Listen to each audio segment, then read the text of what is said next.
नमस्कार, आप सभी का स्वागत है खबरें आज तक में। तो आइए आज हम आपको लेकर चलते हैं देश और दुनिया की कुछ तमाम बड़ी खबरों की ओर। आरक्षण पर 50% का आर्टिफिशियल बैरियर हटाकर रहेंगे। कास्ट सेंसस में कांग्रेस को क्यों दिख रहा भविष्य। हरियाणा विधानसभा चुनाव में जिस तरह से कांग्रेस को शिकस्त मिली, उसके बाद पार्टी नेतृत्व की राजनीति में बड़ा फेरबदल नजर आ रहा है। यही वजह है कि राहुल गांधी झारखंड और महाराष्ट्र दोनों चुनावी राज्यों में कास्ट सेंसस आरक्षण का मुद्दा उठा रहे हैं। यही नहीं, आरक्षण पर 50% का आर्टिफिशियल बैरियर तोड़ने का दावा भी कर रहे हैं। ट्रम्प 2.0 में भारत को अमेरिका से क्या होगा बड़ा फायदा, एक्सपर्ट्स ने बताई पूरी बात। विशेषज्ञों का मानना है कि ट्रम्प प्रशासन चीन की विस्तारवादी नीतियों पर अंकुश लगाने का प्रयास करेगा, जिससे भारत को फायदा होगा। क्वाड गठबंधन और मजबूत होगा और भारत अमेरिका रक्षा सुरक्षा और खुफिया जानकारी साझा करने में और मजबूती आएगी। यूएन में फिर कश्मीर राग अलाप रहा था पाकिस्तान। इस बार कांग्रेस के नेता ने लगा दी क्लास, सबसे बड़े मंच से खूब सुनाया। संयुक्त राष्ट्र में कांग्रेस नेता राजीव शुक्ला ने पाकिस्तान को कश्मीर मुद्दे पर फटकार लगाई है।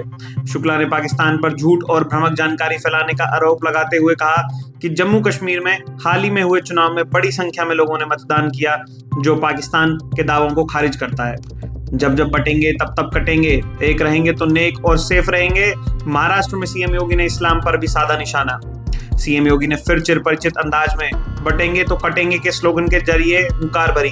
सीएम योगी आदित्यनाथ ने कहा कि त्रेता युग में जब बजरंग बली रहे होंगे, तब इस्लाम नाम की वस्तु नहीं रही होगी। योगी ने कांग्रेस को निशाने पर लेकर बोला हमला। किसी के बेटे तो किसी की बेटी को मिली टिकट। महाराष्ट्र विधानसभा चुनाव में एक बार फिर से राजनीतिक परिवारों का दबदबा। महाराष्ट्र में राजनीतिक परिवारों का दबदबा बरकरार है। 2024 में विधानसभा चुनावों में कई नए उम्मीदवार मैदान में हैं। अधिकतर उम्मीदवार स्थापित नेताओं के बेटे बेटियां या रिश्तेदार हैं। इन उम्मीदवारों के पास पहले से ही जनाधार और मंच तैयार।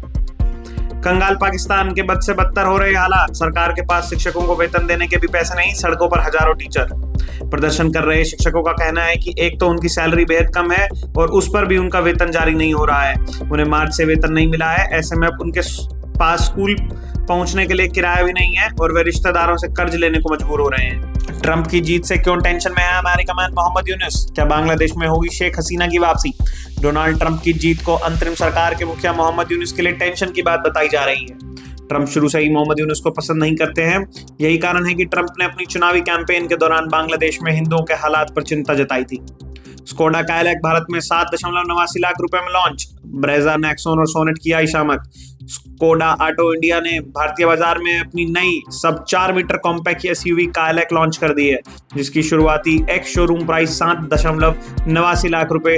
स्कोडा ऑटो की 4 मीटर से छोटी है एसयूवी ब्रेजा और नेक्सॉन के साथ ही सोनेट और वेन्यू से भी सस्ती है। न्यू मारुति डिजायर के लुक फीचर्स से उठा पर्दा। इस बार सनरूफ और 360 डिग्री कैमरा समेत कई खूबियां। मारुति सुजुकी ने अपने ऑल न्यू डिजायर से पर्दा उठा दिया है और 11 नवंबर को ऑफिशियल लॉन्चिंग से पहले ही इसके लुक फीचर्स और इंजन पावर से सभी को रूबरू कराया। पंत राहुल अय्यर, इन प्लेयर्स ने रखा ऑक्शन के लिए 2 करोड़ रुपए का प्रेस प्राइस। आईपीएल 2025 के लिए मेगा ऑक्शन 24 और 25 नवंबर को जद्दा में आयोजित होगा, जिसमें 1574 खिलाड़ी हिस्सा लेंगे। केएल राहुल, ऋषभ पंत और श्रेयस अय्यर समेत कई स्टार खिलाड़ियों ने अपना बेस प्राइस 2 करोड़ रुपए रखा है। किंग्स 11 पंजाब के पास सबसे बड़ा पर्स अवेलेबल है। 10 साल बाद सबसे खराब दौर से में पहुंचे विराट कोहली, उनकी रैंकिंग बता रही सच्चाई। भारतीय क्रिकेट टीम के स्टार खिलाड़ी विराट कोहली टेस्ट रैंकिंग में अपने करियर के सबसे खराब दौर में पहुंच गए हैं। न्यूजीलैंड के खिलाफ 3 टेस्ट मैचों की सीरीज में विराट कोहली बुरे तरह से फेल हुए थे। इसके कारण अब टीम इंडिया में उनकी जगह पर भी सवाल उठने लगे हैं। विराट कोहली का स्थान खिसक 22वें नंबर पर पहुंच गया है। दिवाली के बाद भी दिल्ली में खफा है ठंड। देश के इन हिस्सों का मिजाज हुआ कूल। पढ़िए वेदर अपडेट। दिल्ली और आसपास के इलाकों में दिवाली के बाद भी ठंड का एहसास नहीं हो रहा है। सुबह शाम हल्की धुंध और स्मोक के साथ दिन में गर्मी बनी हुई है। उत्तराखंड के पहाड़ी इलाकों में ठंड बढ़ रही है, जबकि मैदानी इलाकों में अभी ठंड नदारद है। तो इसी प्रकार की देश दुनिया से जुड़ी तमाम बड़ी अपडेट्स को जानने के लिए हमारे साथ बने रहे और देखते रहें खबरें आज तक।